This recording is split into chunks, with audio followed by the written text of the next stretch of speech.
Hello guys, get ready because in this video I'm going to show you how to fix voicemail notification not working in Infinix Hot 60. So watch this video carefully and follow every step as I'm showing in video, and don't forget to subscribe the channel.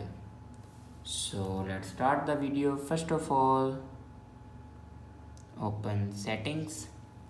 In settings, scroll down and click on sound and vibration, and then click on do not disturb.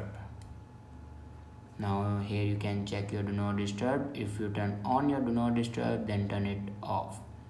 After turn off your do not disturb, then go back and click on notifications, and then click on more settings.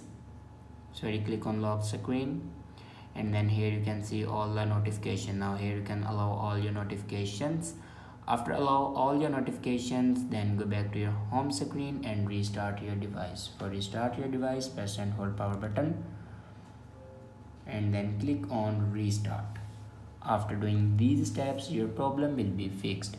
I hope this video is helpful for you. Thanks for watching.